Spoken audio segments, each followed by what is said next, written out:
Welcome to the Student Success Podcast. I'm Al Solano, founder of the Continuous Learning Institute, or CLI, a higher education online resource focused on providing community college and open access university educators with practical information on how to get results at their campus.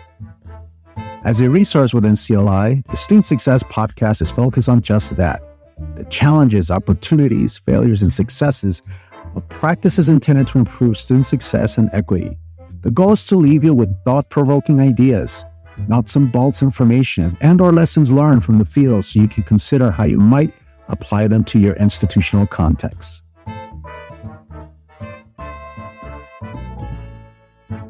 For today's podcast, it's a pleasure to have Bernardo Ferdman. Bernardo has focused his career on supporting leaders and organizations and bringing inclusion to life. He's an internationally recognized expert and thought leader on inclusion, diversity, and inclusive leadership with over 39 years of experience in the U.S. and around the world as an organization and leadership development consultant and executive coach. He is passionate about creating a more inclusive world where more people can be fully themselves and accomplish goals effectively, productively, and authentically. And he works with leaders and employees to develop and implement effective ways of using everyone's talents and contributions and to build an inclusive behavior and multicultural competencies. He's principal at Ferdman Consulting, and he is a distinguished professor emeritus at the California School of Professional Psychology, where he taught for almost 25 years.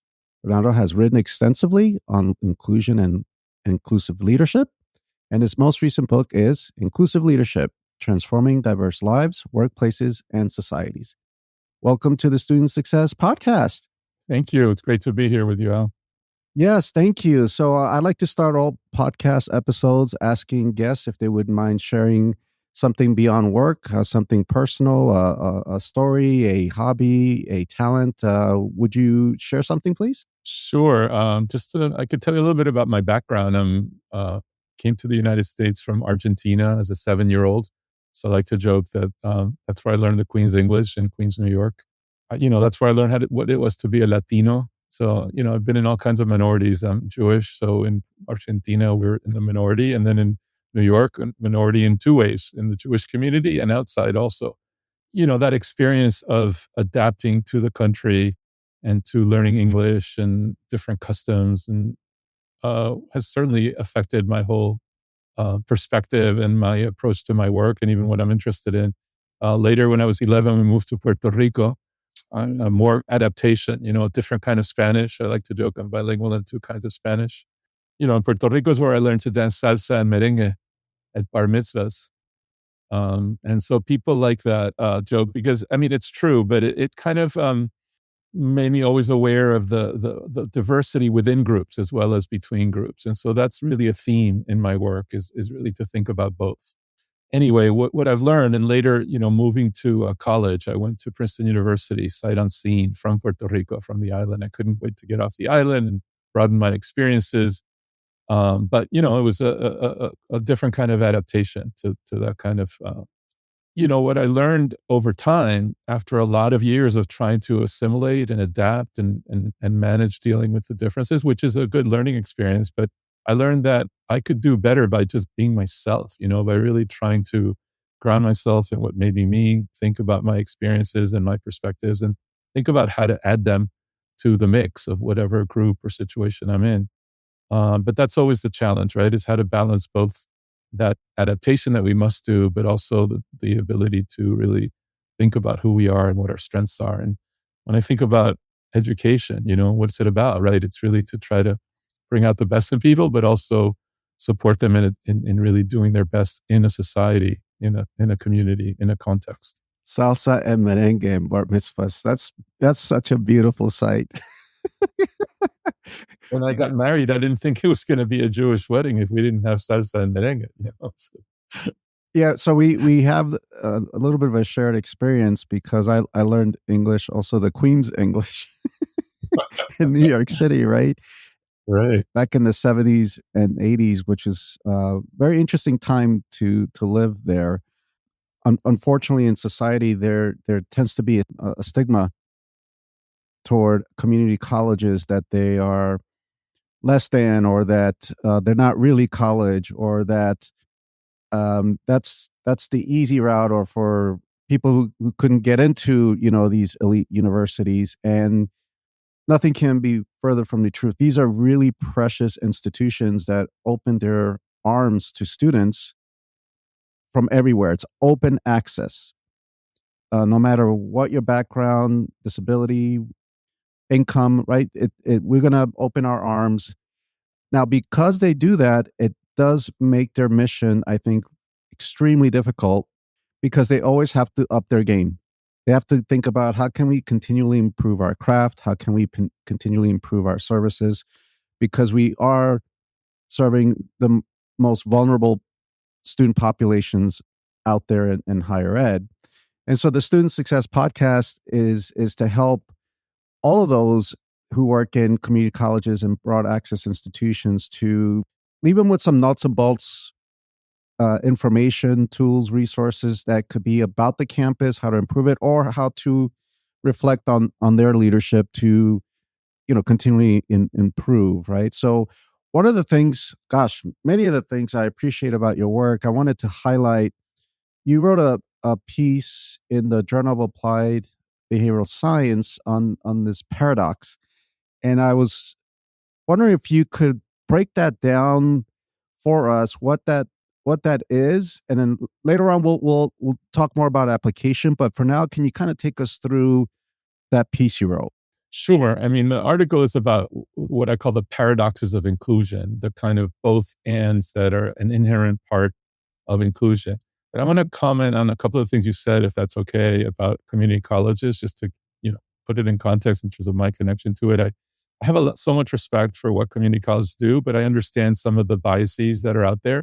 I think I could have shared them at one point. There's a challenge, because we boost up these elite institutions, right, as if somehow they're the definer of everything. And through my experience over time, I came to sort of question that. At Albany, University at Albany, had more access than, let's say, some of the Ivy League schools. And then later, I had the opportunity to work with some community colleges, particularly through the Santa Ana Partnership in Santa Ana, California, when they were funded by the Lumina Foundation as part of the Latino Student Success Initiative. And that exposure, that experience really gave me a huge amount of respect. Also, my sister teaches at the Borough of Manhattan Community College, for many years. So I can't say I have an intimate knowledge of all the details, but through the years and through the various exposures and connections, I feel like it's a very large respect. But I've also seen, I have 3 kids, who are now older than high school, but when they were in high school, all the biases that you talked about were there, right? But for a lot of kids, it's, I'm in California, where community colleges are huge and really, really important and really are doing a great job. And so there's so many challenges there. So the paradoxes of inclusion, I think, might help to think about some of these. I haven't thought about it as much in terms of inclusion in education specifically. It's really thinking about inclusion in the sense of, how do we create spaces where everyone across identities can feel valued, safe, able to be ourselves, able to speak up and contribute, able to feel that we are an inherent part of the group without having to compromise or hide or subsume valued identities. And is that true not just for me, but is it true for other people like me? So I may be fine, I may be doing okay personally, but if other Latinos, other Jews, other people of my identities are not feeling that, I don't think I can say I have as much experiences of inclusion as if other people in my group have that experience as well. So that's just a basis for where I'm coming from, for what inclusion is. Of course, equity is part of it as well. I think equity and social justice are fundamental parts of fostering inclusion. And of course, it has to be in the context of diversity. Inclusion without diversity is not very meaningful, right? But does give us a sense of what inclusion might be, and then how do we spread it to people across differences. Okay, so that's the context. Is that clear enough? Yes, thank you. When I think about the dynamics of inclusion and the experience of how do we, what's going on with it and how it's defined, I see a lot of tensions in the country. People are pulling in different directions. It's especially evident now, but I think it's been evident over time in universities. Should we allow people to say whatever they want, or should we channel that? trigger warnings. What do we do? Is that okay or not? How do we create access for people with particular disabilities, right? If you have visual, auditory, neurodiversity, how do we address that? Does majority rule, or do we make it about the one person that needs a particular accommodation or a different need? There's a lot of tensions involved in fairness. So many years ago, I thought about the tensions in fairness. And so then I applied that lens to thinking about inclusion. So in that context, and what's a paradox? A paradox is when you have a situation, a person or thing that combines contradictory elements or qualities. So think about yin and yang, right?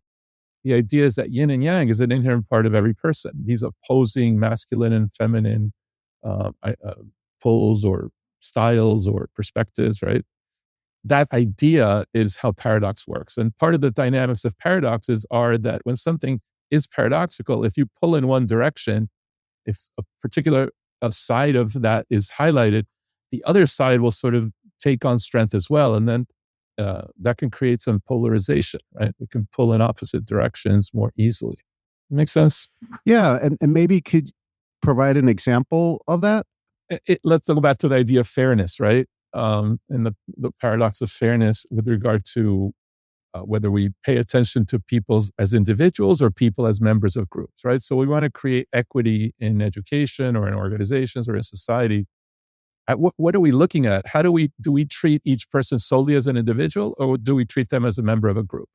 The challenge is that both are true part of what people need and experience. So I had, this is way back in the 80s, I was working on my dissertation and interviewing Latino leaders in an organization, or Hispanics, as they referred to themselves at the time. There was the leader of the Hispanic managers group in the organization. And he was very involved, obviously. He was trying to promote a Hispanic voice and the presence and the role. But when he was chosen to be in a promotional photo for the company, he thought it was based on his individual achievements. And when he thought about it later, he said, oh, wow, I was chosen because I'm Hispanic. He was really disappointed. So there's kind of an irony there, because on the one hand, he's fighting for Hispanics. On the other hand, he didn't like that identity was what he felt was the primary basis for being chosen to be in the photo. So it's almost like he split off the two things. So part of the challenge was, how do you hold both of those together? I can understand the disappointment if that's the only reason he was picked, right? Because he has so much more about him that is important, his achievements, his approach to work, all these things. But he's the same person who told me that I don't feel the same at work than outside. I can't talk to people about the things that matter to me. So his experience of being Hispanic was really important to him, and it mattered in his experience. So a paradoxical frame helps us see this inherent tension in these things and helps us think about, well, how are we going to manage it? We can't manage it by choosing one or the other side. Both of those were important to him, even though they felt like they were in tension, the individual frame or perspective and the group perspective. He wanted to be treated as an individual, which he deserved, and he wanted his group identity to be noticed, addressed, and honored. Yeah, no, that is a very interesting dynamic. Please continue. Yeah, sure. So let me explain the paradoxes I identified. There's 3 of them that I discuss in that article you mentioned. I'll name them quickly, and then we can go through each one. So there's a paradox of self-expression and identity, which has to do with, who am I? How much and what ways can I express that in a group or organizational or community setting? Do I need to change somehow to belong and be part of the group? Or do I need to stay the same and let it just be me without changing for that to be an inclusive experience? The second paradox is about boundaries and norms. What holds us together? What defines our container? Who defines it? How flexible or rigid are our norms and our bonds to each other? And so from inclusion could be thought about in terms of stable and well-defined boundaries and norms, not changing, or in terms of shifting and open norms that are changed to adapt to new people or changes in the people or the membership. And so that's another tension or paradox of inclusion. The third one is about safety and comfort. It's about how much freedom or action and what range of expression do we have? What demands can we make of each other? What responsibilities do we have towards each other? How can we be safe as we interact with each other? And so is inclusion about more individual and collective comfort, or is it about expanding our comfort zones and our options and responses? And so those seem to be an inherent tension, even though they're two sides of the same inclusion coin. Would you like to, shall we delve into each one in more detail? Yeah, let's delve in a little bit and then we'll talk more. I'm already, my wheels are turning, and within the context of what I see at these institutions and Yeah. the leadership challenges that they have, the dynamics, policies, so much. These institutions are such dynamic places. And at the same time, they're also inherently, here's a paradox for you. They're very dynamic, fluid places, but inherently very institutionally conservative. So how does that play out? A lot of my work is helping campuses to continually improve and to be very productive in their teamwork, having solid outcomes that they're looking at, and moving forward with, I use a lot of project management tools. We want to move forward. We want to change. We want to continually improve the student experience, and we want to be more intentional about the equity piece. At the same time, the system, it's set up almost to fail. There's what I have, what I call my 3-month rule, Bernardo, which states that the typical campus only has really 3 months in a year to get major priority work done, especially because we need faculty. So summer, forget about it. Everybody's gone. Oh, September, start of the semester is too busy. October, maybe October is okay, but that tends to be a month with a lot of conferences. November, December, holidays, forget about it. And, meetings get canceled all the time and people are out. Yeah. They're too busy. January, we're gone again. February, that tends to be all right. Some depending on the campus, but it's kind of started the new semester, so it's so busy. Yeah. So there's a certain rhythm, there's a certain routine that people follow and depend on, and there's certain dynamics and forces that make it hard to change, and sometimes for good reason, right? Because we know that faculty can often, there's a lot of contingent faculty and staff. There's a lot. I mean, it's a real thankless job in many cases, right? Without enough power. At the same time, faculty have a lot to say. They really care about education and what's happening, right? But there's again, I'm not the world's expert on this, but there's a certain untenable aspect of the way the system is set up. There's the challenges of getting funding. There's the demands from external forces, right? From particularly around these issues, around are we really going to include everyone truly? There's all the backlash against college degrees and all of that, right? In a good way, we really want opportunity for everyone, right? So community colleges, on the one hand, from what I see here, from my vantage point here, on the one hand, they want to offer 4-year degrees here in California, some of them, and on the other hand, they want to do much more vocational stuff, things that are short term, that get people right into the workforce. They have to partner with workplaces, right, and businesses and so on. On the other hand, they're supposedly designed to create social change. So how do you create social change if you're sitting with the organizations that are keeping things the same, keeping the hierarchies, keeping certain people in their place, giving them, maybe they're decent jobs, but they're certainly not going to get rich on, labor type jobs, the people who come out of these programs, right? Hopefully they could have a nice lifestyle, but, this supposed American dream, the whole Horatio Alger story, it doesn't quite work that way, right? Social classes are stronger in the US based on data I've heard about than in many other countries. And the other interesting thing about education is that we say it's the key to opportunity, right? But another lens on education says that to the extent that it reproduces the social class structure, it's doing its job. Yeah, there's that argument, and to go back for a moment about that paradox is, so not only is it very difficult to get things done, but then it only takes, Bernardo, a few who don't want change to ensure that it doesn't happen. They can sit in the right committees, slow things down, it only, yeah, so it's could be very difficult, and then the whole committee structure is inherently dysfunctional. Yeah.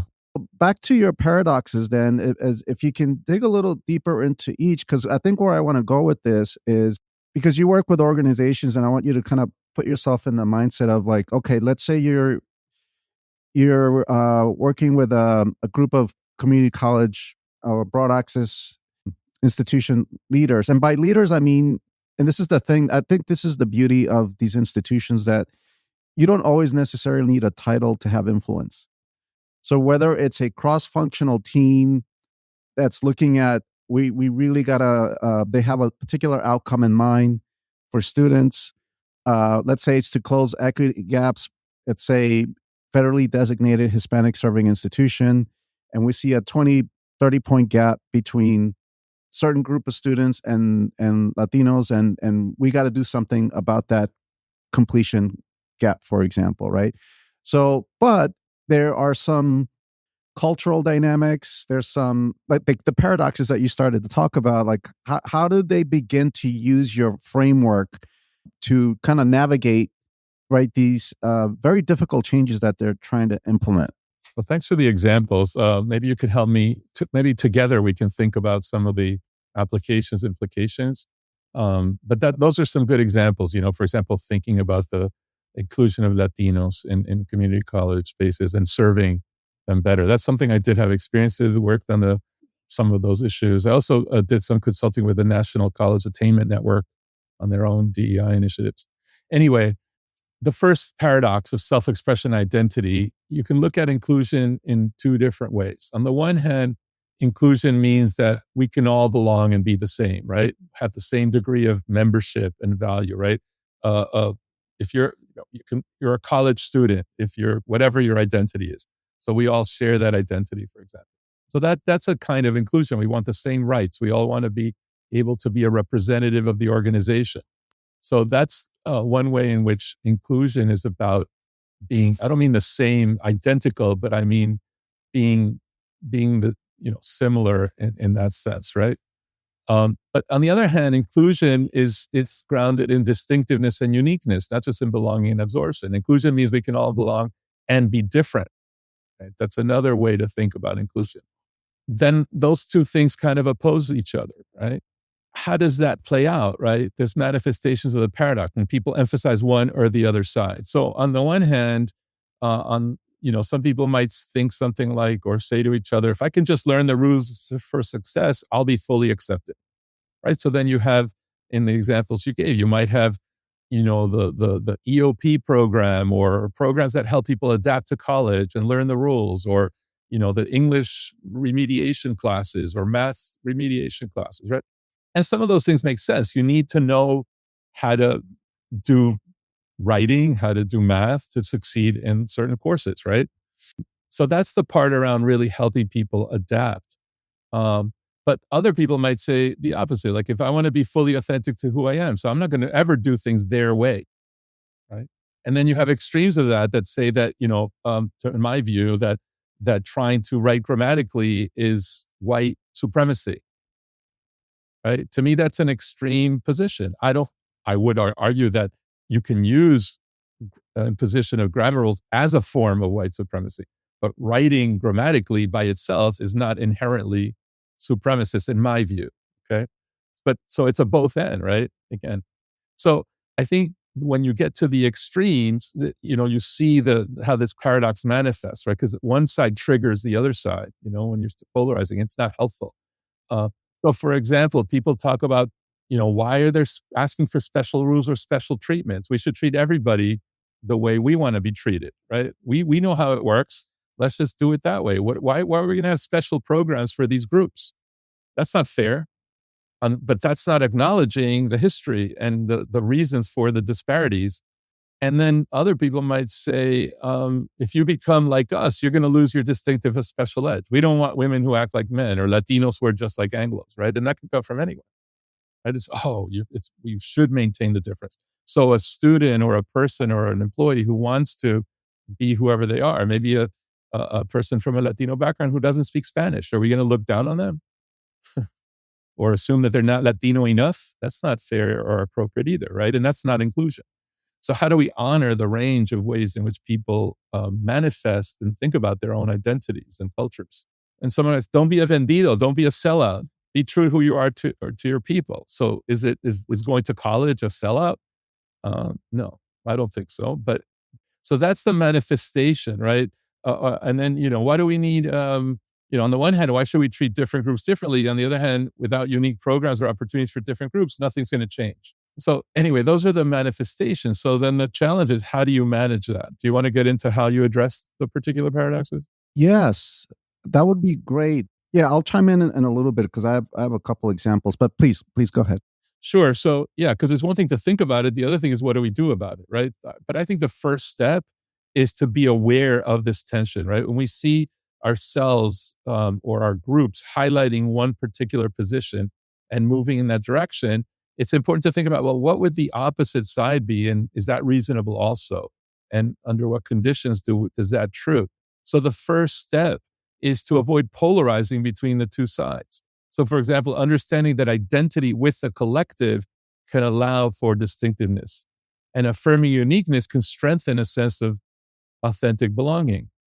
In other words, I can, so for example, if using the examples we gave, if you affirm people's Latino identity in the context of college, they would be more strongly connected to the larger college community. And there's evidence, there's research that suggests that that's the case. When we allow for and foster subgroup identity, it actually enhances the connection to the whole. You can think about it in terms of people's connection to their particular major or department, right? For faculty or for students or staff. I belong to this department. It doesn't mean that I don't belong to the larger college. Of course I do. In fact, my connection to the college is stronger because I have a strong identity in that unit. Well, I think it's the same for other kinds of identities. And there's evidence to support that. And so that's one way to think about it, is to avoid polarization. And recognizing that quote unquote special interests and affinity groups serve the whole by strengthening the parts. So the other part is to understand that we're all joined together in our difference and uniqueness. It's not that everyone is different and unique. And that's what makes us similar and connected. And so really owning that difference as part of our connection, to me, and equalizing it, right? Not saying that, when people use the word diverse to, diverse person, I really have a visceral reaction, because there's no such thing as a diverse person. Diversity is a quality of the group, and we can all contribute to it. And so diverse person is a euphemism for people who have been marginalized, who are different than the dominant group. So we really have to think about our assumptions when we use certain terms. And when we think about collective identity, like the history of a school or a department or a particular organization, we want multifaceted accounts of that collective identity that apply to everyone, but also recognizing and addressing specific histories, needs, aspirations. How do we not make it all bland that there's no identity at all, but how do we make sure that it resonates and connects to all the different threads that make the tapestry of the particular group or institution? And finally, I think we have to understand, to accept, to embrace intergroup processes and perspectives. We are not just individuals interacting. We have particular group identities, and our interactions are part of the larger relationships between groups. And we have to understand that, even while we emphasize individuality. So earlier we talked about my own experience as an immigrant, as a Latino, as a Jew, but those things combine in a particular way. I'm also a man. I'm married. I'm cisgender. I'm heterosexual. I'm now considered a senior citizen. It's a whole identity as well as a life transition. But I'm unique in the way those things combine, right? But it's not just at an individual level, in the sense that each of those threads connects to larger inner group processes and dynamics. And I have to be aware of that. When I interact with someone, they're seeing a man with a particular size, with a particular color, with a particular way of speaking. And so they're not just interacting with Bernardo, they're interacting with all those identities, and I'm interacting with theirs. So if I'm I meet a student at a school, and they see a professor, if I'm a professor, and I want to just deal with me as an individual. Well, we still have our roles and our ways of being. So we really have to hold both of those. And that's part of the way of dealing with this paradox. There is so much there. Yeah, we only did one of the paradoxes. There is so much there. So I'm a very practical person. I consider myself a coach with colleges. I help them through productive struggle, but I'm so practical in getting results. I want to see improved outcomes for students, especially for those who are most vulnerable. And when there's equity gaps, I really, and I have a lot of success in actually closing. And because I'm practical, and because what I like to say in my work is that there are, we use equity because in higher ed, it's really become such a, especially after George Floyd, the word equity and doing equitable work has really been highlighted. And every campus, or I would say you probably would agree in other industries, there are what I call equity yellow lighters, meaning that, especially when it comes to racial equity, that they're like, I don't know, I'm kind of against the fence. Shouldn't we help all students? Do we really need to, do it this way? Really help these marginalized when we should be helping all. And then you have your green lighters, right? These people, they embrace it. They try to do equity intentionality. And then you have your red, right? Mhm. And a lot of my work is turning those yellow lighters to green. And it's not through lecture, it's not through insulting them, but I actually, through the work, I help them think about why it's important to be more intentional about the equity piece. Sometimes I move the red to green, not a lot. But what's happened in the last few years is that I've seen some yellow lighters stay at yellow or actually move to red, Mhm. because terms like white supremacy, I think, have become, and colonialism have become kind of abused and watered down. I'll give you an example. I've seen this a few times and I'm like, oh, wow.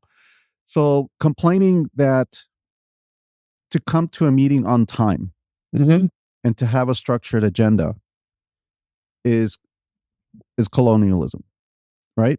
So at what point is someone using colonialism or white supremacy for something that they personally don't like, right? And so what happens over time is it really, and don't get me started on some of the consultants they bring over from and how they just Yeah. insult without even providing any kind of tools and resources to improve themselves. They just throw these words, and people are supposed to turn from yellow to green by being called names and not given tools to change. So I wanted to highlight that a little bit because you had mentioned that as well, and that could be a wrench in the work, right? When we have this paradox when people are abusing a particular terminology. Have you seen that outside of education? I think there's people who are great at doing certain things and some who are more challenged in every field, right? I mean, I think there's going to be a range, and how that gets perceived and experienced is going to be different for different people. I think in my view, there's a real history of racism and racial oppression in the United States and to some degree around the world. Noticing, addressing it, um, we have to find ways to do that, right? And if you look at the wealth gap in the United States, you can directly connect it to enslavement of people and the aftermath of that. The continued exclusion of people of African descent and others, people of color in the U.S. So there's a lot of data about that, right? That doesn't always apply in every individual case, right? That's number, but there's a certain group reality. Now, do I if somebody is using certain terms on me in a way that I don't find helpful, like, because I wanted to have an agenda or be on, have the meeting at the time that we scheduled and blames, tells me I'm being colonialist and that's challenging. But understanding where that's coming from and the motivation and the feelings involved, to me, that's part of creating a space for inclusion and dialogue, right? We have to be able to hear each other. Otherwise, we just move into extremism. If I just shut that person down, I'm just doing to them some of the very same, whatever you want to call those dynamics, right? I don't believe in shaming and blaming and creating inclusion and trying to foster conversations and fostering equity. I think we have to find some mutual benefit also, right? Equity is not about taking from, just simply redistributing, right? It's something that's going to help everyone. The lack of equity hurts even the beneficiaries. In fact, psychologically, people are motivated to create equity, right? We do it sometimes in some cognitive ways, right? We rationalize why we deserve more than others, but most people are not saying that everybody should be paid exactly the same. They think it, even in a workplace in the United States, most people are probably okay with different salaries for different kinds of jobs. So the question is, how does that work? How do you allow for inequality that's fair? Right? Equality is treating everybody exactly the same. But if you have a college degree or if you have certain skills, you figure, well, you should let people do certain jobs compared to the people that don't have the skill. So we have to break it down and have those conversations. And if we just get into this back and forth about this is right, this is wrong, and we don't try to have a conversation, I don't think it's going to work. So I get your discomfort. But if you just completely exclude someone because I want to know what's at the root of it, how is that issue of time being used to continue to oppress people, right? Because we know that there's certain associations people have about cultures and people that are related to things like that. So I think we have to soften our approach and also, and I think on every side, right? So in other words, I agree with you that using certain terms can be a bludgeon, right? It can really be a way to shut down conversation and learning. But understanding where it comes from and understanding that there really was a certain dominance of some cultures over others historically and currently, that's something to think about and unpack, right?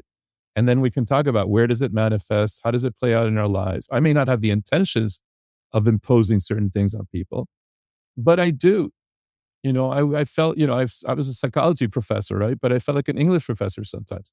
And I can't tell you what a burden was lifted from me when I finally stopped trying to correct pronoun usage in papers, in student papers. When they would use they as a plural pronoun, as a singular pronoun. And I constantly would be fixing it. And not only did I give up, I realized I was wrong. Also I was always trying to correct everyone's spelling, and I would use it as a indicator of other things when somebody was misspelling or making mistakes. And then I read Gabriel Garcia Marquez's autobiography, and he said that, the Nobel Prize winner from Colombia, and I loved his books, always. And, he said that he couldn't have survived without a copy editor because he couldn't spell, at all. He was terrible. Speller, I guess, I don't know if he was dyslexic or what, but he couldn't spell. And he's an amazing journalist, amazing writer, brilliant, incredible mind, writing. I always admired it and loved it. So that also helped me realize, wait, I've been biased. I have to really think differently, and it's hard for me, I have to admit, but it helped me realize my own participation in framing, interpreting certain things that people did in a broader way than was justified. But that connects to group things like neurodiversity or dyslexia or even just the opportunities people have, right? So, somebody writes gonna instead of going to, does their idea get invalidated? And so that's something I had to work on. If I were to teach in a community college, I'm sure I'd have to, you know, deal with my Princeton and other, school kind of inspired kinds of wiring. I wish people would have those conversations that you're talking about but here's the thing, Bernardo, the people who receive that perpetuating colonialism, they don't ask because they know better. Mhm. They know that if they ask, it's just going to go down a rabbit hole of potentially even more lecture and shaming, right? So what I've seen, because I've worked with so many colleges, right, and so many teams, is that when they are told that, and the agenda is about equity, by the way. It's not about suppression. It's not about keeping the right. The agenda is actually about how we're going to improve. and we want to start on time, right? So it's the content of it isn't the issue. It's just the fact that we're coming on time and that there's an agenda, right? Yeah. And so what happens is that these people who say that, you know, you're just a colonial, then what happens is that they shut down. One of the questions is, do we frame these as positive conversations about how can we do better, and what does better look like depending on where we stand and what our experience is? And so we could critique that particular person, but we could also think about who is deciding what the approach is going to be. And are we willing to have a more difficult, in a sense, but ultimately better approach that's more strategic? That's not just about checking the box or training or saying we had this thing. You know, do we think about, do we create an inclusive process for fostering inclusion and equity? Right? I believe that we have to create it here and now, that we have to be experiencing as part of the process. In other words, just doing a lecture that says this is the truth and that's it, and there's no dialogue, to me, that's not inclusion. So aside from what the lecture is saying, we need a framework, a model, a perspective on what inclusion is. Now, do we have to consider historical intergroup relations and patterns? Probably. But at what point in the process do we use that to make people feel bad or like they have nothing to say?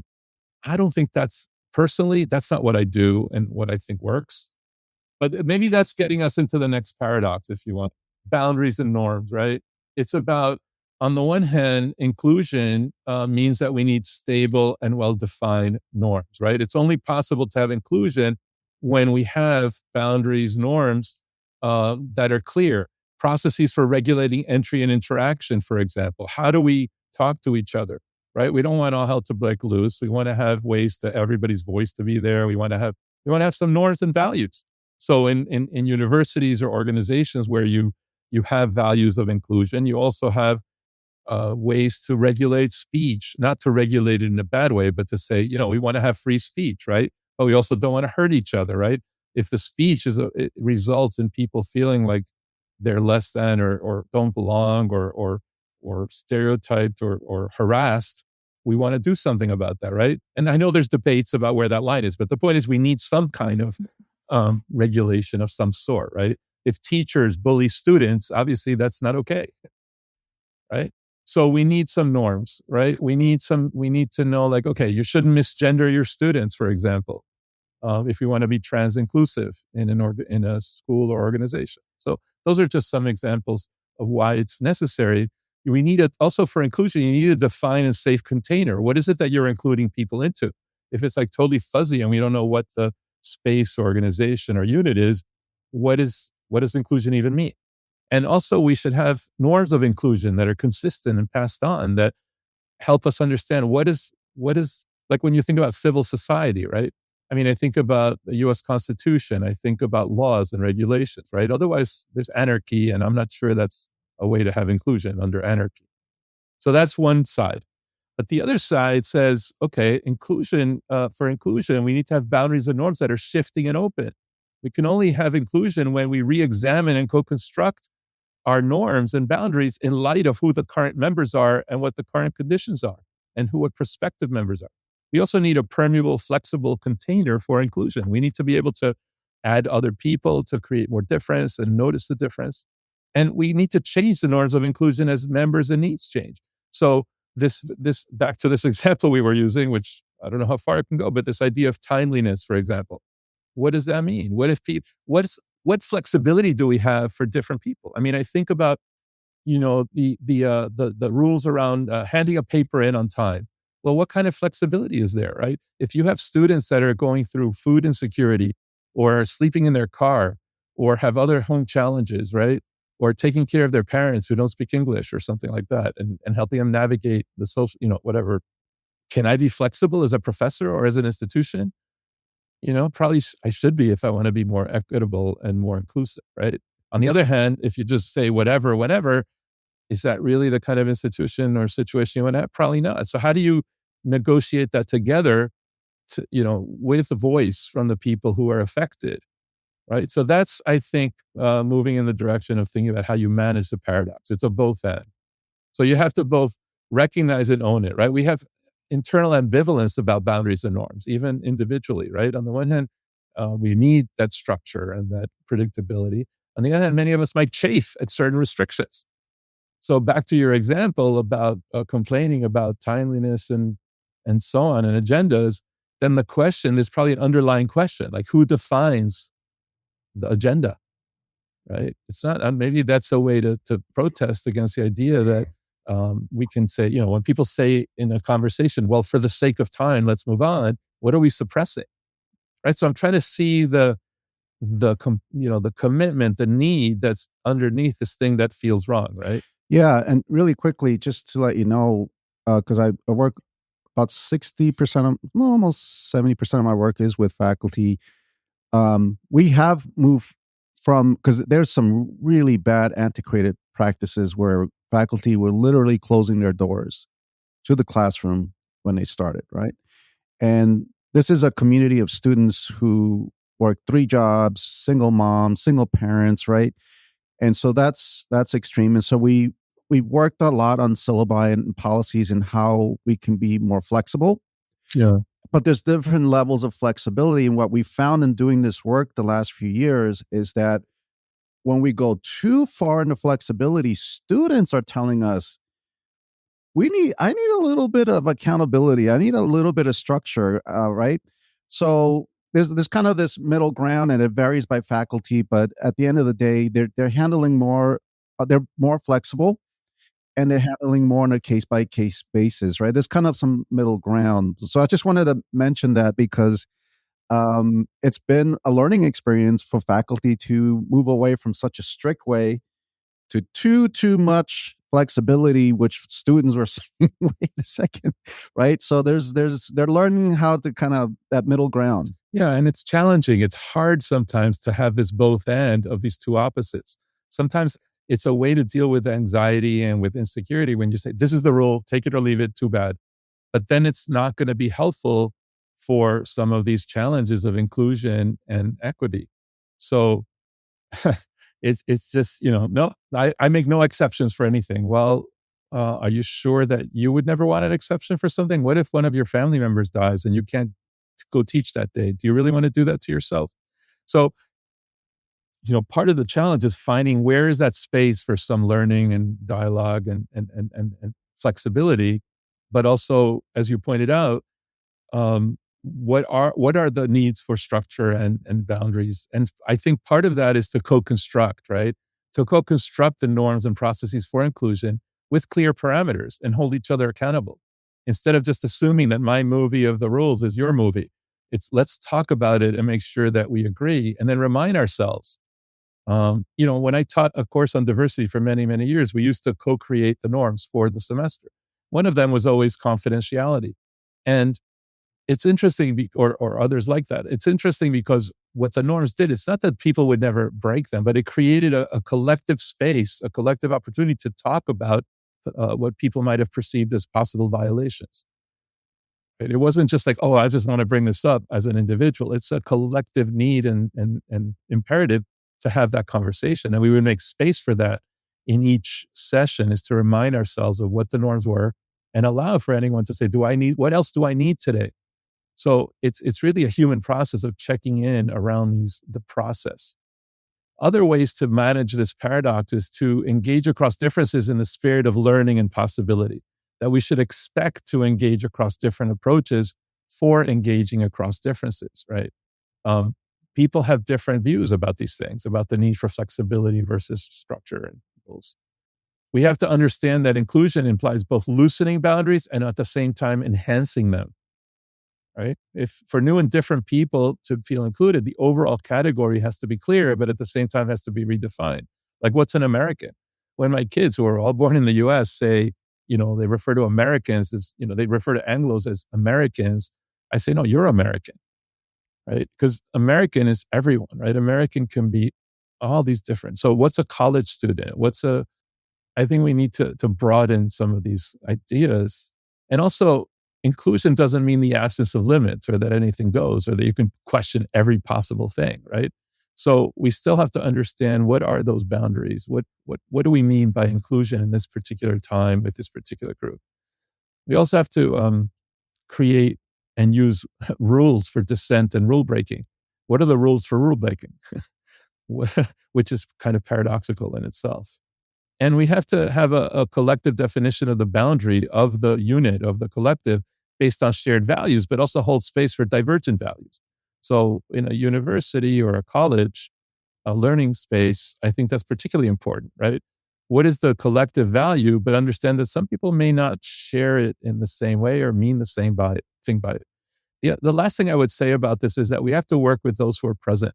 There's always this fear of the slippery slope, right? Like, on the one hand, on this paradox, one side of the paradox is people might say it's a slippery slope. If we change our rules or open that conversation, we might as well just give it all up.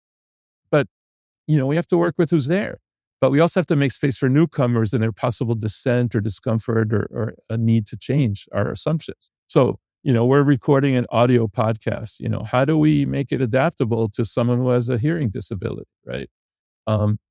Maybe there's technology now that can help with that, obviously. But, that's just an example of how we have to think about accessibility in a way that makes sense, that's reasonable, that creates the broadest possible access, but that doesn't solve every possible puzzle right away, because then we'll get stuck and we won't do anything. By the way, I always have transcripts available. So, yeah. Well, there you go. See, thank you for that. See, you clap. And I love that because you addressed it immediately. We didn't just leave it hanging, right? We think about that. But the other side of that slippery slope argument is we need to get everybody's input and consent before we act, or we might offend somebody. Right. Right? That's the other side of the paradox. This is focused on shifting and open boundaries. We're never ready to settle on anything because it's never going to be right. Right?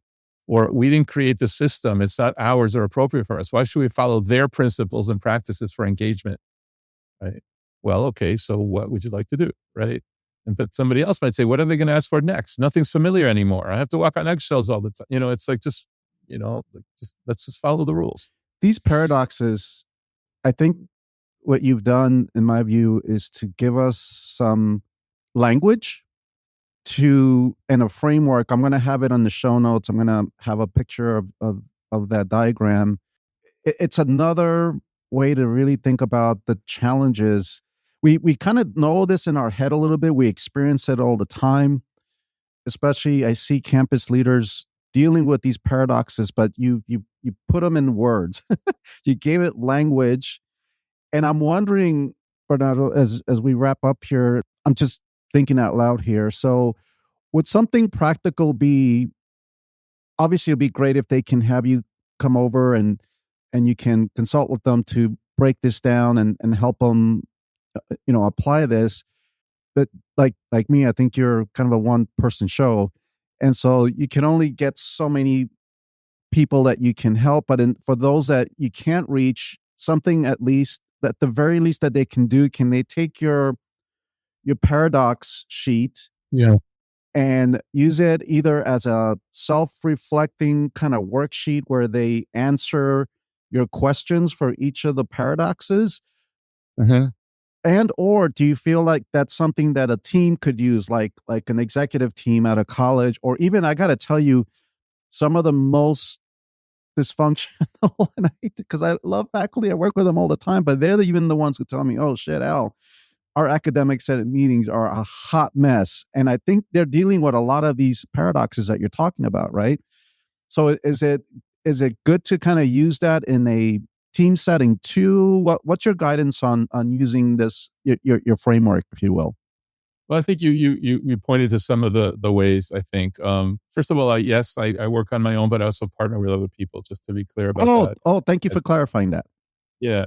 But I think the first step is to realize that sometimes when we see, when we're experiencing a strong reaction, a strong perspective, a really strong stance, the leadership challenge, or the challenge for all of us, is to think about, okay, what's the other side? And is that if I let go a little bit of my certainty, is there some reason there? Is there some way in which that makes sense? And to what degree does my thinking about this actually trigger the other side to be even stronger?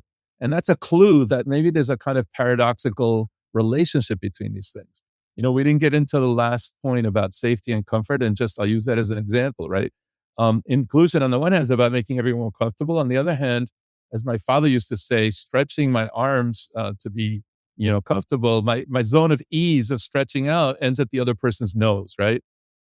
So we have to adapt to each other. We have to leave our collective zones, right? We have to inclusion is about balancing both comfort and discomfort and making discomfort more equitable, right? Some people are more used to adapting and being comfortable, and others just do whatever they want. Well, you have to balance that. So I think starting to see the systemic relationship of the different pieces, that's the first step, right? Is to not just get entrenched in our position in a way that actually makes the other side stronger, right? If I do that, if I try to just eliminate the other side, the likelihood is that that's going to pop up even more strongly, right? It's not going to make it go away. And so we have to look inside and look at our own ambivalence about some of these issues. How easily do we swing back and forth? That's just an awareness, but we can do that as a team also. We can bring in, before we settle on something, we can ask people like, is there any other view here? And really honor that and work together to make better decisions and have a better perspective, right? So that's the norms again, the processes that we follow that will allow us to hold these seemingly opposing things as part of the same phenomena, right? That's just some examples. I know we don't have a lot of time, but maybe you can think of additional ones. But some of that might be systematically brought in, right? Like through processes that are followed. Like let's make sure to ask, for someone to kick the tires on this idea, right? Or what are the unintended consequences of this position? Or if we're all falling into line so quickly, you can ask the question, who's missing in this conversation? Or to rotate, not to blame the person who brings up the opposing side, but just to see how that's really doing something for the group, right? Instead of saying there's something wrong with that person, right? So really reframing is important, and that's where the leader, the person in authority, the chair or whatever, can really make a difference in how they address these kinds of issues. Are they holding space for difference in both the process and the content? I think ultimately that's, for me, the bottom line, right? And then, of course, the specific attention to these paradoxes. But there may be other ones that people are experiencing, right? I don't think these are the only possible paradoxes. And by all means, Bernardo, if you want to continue with the last paradox, please, by all means. It's not like we have a set time. It's just, yeah. Oh, okay. Well, I can explain. I started to explain it. I think just to think about it. On the one hand, you can believe that inclusion is possible only where everyone can be more at ease, right? We encourage everyone to be fully authentic and accept them as they are, so they can be more fully comfortable with themselves, right? People say like, be your whole self, right? And that's the comfort side of the paradox, right? My way. I'm going to follow my way. So to foster inclusion, no one should have to change. Everybody should just be able to just be, right? I should be comfortable being me. But the other side is that we have to adapt to each other. We have to leave our comfort zones. We have to expand our options. So inclusion is only possible when everybody's going to be more attentive, more sensitive, less focused on personal comfort and feeling at ease, and more on how do we do this together? When we mutually adapt and support each other, and we learn new patterns that are better for a diverse collective, right? Not assuming that everybody wants to learn, talk, interact the same way as me. And that everyone needs to change if we're going to co-construct inclusion, right? So how do we hold both of these, right? Like, and if you think about the extremes, it's when somebody's, as I mentioned, when people say, hey, I feel like I have to walk on eggshells. Like whatever I say, they get offended. That doesn't feel inclusive. I should say whatever I want. Isn't that free speech? Right? But the other side is, how do we create inclusion if we just leave things as they are? We need to change it up, keep things fresh. Or on the other side, why can't we do things the way we're used to? We can't even have fun anymore. All these new rules, like how do we move? But the other side is like, hey, we can't really do it the same way and expect that we're going to have equity and inclusion, because those things that you used to do keep people uncomfortable. The locker room talk, the exclusion of people with disabilities. Or people are saying things like, why should we process and check in on everything? Why can't you just get to work? It's just a matter, let's just be professional and be respectful. But on the other hand, the word professional is such a culturally loaded term. What does respect actually look like? How does it manifest? And then others might say on the other side, we can't get work done and collaborate until we spend time and effort figuring out how we're going to do it. How else are we going to deal with all these differences? I think that's a good idea. But when it gets to the extreme, all we're doing is spending time talking about how we're going to work. And then when are we going to get the work done? We have to find that balance that doesn't resolve it, right? It's holding these two things in tension. We're constantly kind of going back and forth. And so we have to understand and accept that comfort has limits, and self-expression and self-determination have to happen in a collective context where we mutually understand and collaborate with each other. We have to engage in ongoing dialogue and learning, and be willing to learn and learn new ways to do things and to engage with others. I have to honor what you want, how you want to be treated rather than how I want to treat. But you need to understand that I have certain history and pattern and experiences, and give me time to learn, right? Instead of hitting me over the head with growth and learning are essential part of being human. So we're always growing and developing. So this idea of being your whole self, like, what does that mean? Why not be your best self? Keep growing, keep developing. And education is about that, right? We don't assume that people are fixed forever. We're assuming that people can develop. So if we're the educators, how are we developing? How are we developing our organization? And becoming more oneself requires growing and learning, especially from people who are different or we don't understand. So this idea of engaging across difference is not just important to hold diversity and for equity. It's important for everyone's learning. It benefits everybody. And so ultimately, we need to learn to be uncomfortable and to understand that those whom we don't understand are important in our own path and our collective work, right? Just being at ease all the time is not going to help us do our best. I mean, think about going to the gym, right? If I never strain my muscles a little bit, I'm not going to get stronger muscles. But if I strain them too much, obviously they could break. So where is that balance? It's different for each of us, different for each group, but the willingness to explore it to me is one way to apply this paradox frame, right? For me, the way I understand your meaningful work as a practitioner is I'm seeing this as the first step is to be hyper aware of these paradoxes. Just that self-awareness and that awareness that these are happening, but then don't just leave them in your head and say, oh, well, that's just how it is. But the second thing is, I think I can probably summarize it as empathy, where we want to start to understand the other positions. We may not necessarily agree with them, but at least now we're getting it on the open. There's conversation, at least. No one's being shut down. And there's a level of learning, understanding about these paradoxes. And so in a way, this is kind of like a culture barometer, if you will. But here's, at the end of the day, it's they're going to have to make decisions based on these paradoxes. And that's the difficult part, right? And it's a process of learning. Mm-hmm. Now that I see this paradox, how do I actually address it? How do I bring people together to move forward in a very kind way, productive way, right? Yeah, I don't mean to, reduce all your beautiful work into. To me, that's how I interpret it. That's how I internalize it. No, that makes sense to me. I think, yes, just to reflect back, I think it's, I don't know about being hyper, but certainly aware. I think certainly understanding that polarization can sometimes be framed as two sides of the same coin. And to the degree that we develop that perspective on these dynamics, that can help us bring those elements back together. Part of making a unit whole is holding space and holding these contradictions as part of the group or the organization. Understanding that if you just try to squelch one side or kick it, expel it, it's not going to resolve the issue at all, because it's inherent in whatever the issue what we're trying to do. And so I think that's the broader paradoxical lens, right? And then I've applied that to specifically inclusion, in thinking about these three dynamics that are particular to inclusion.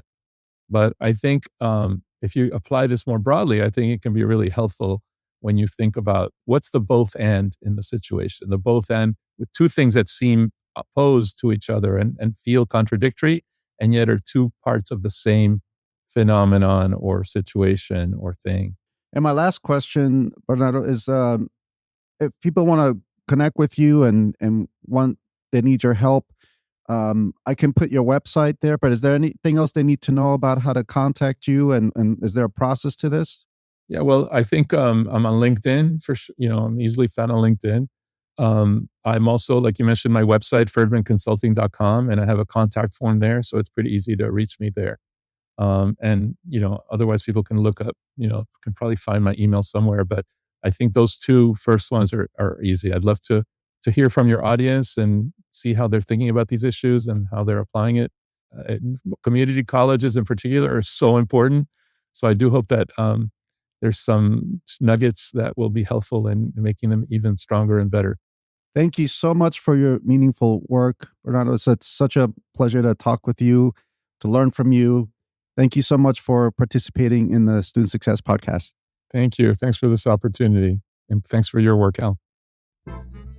Thank you for listening to the Student Success Podcast.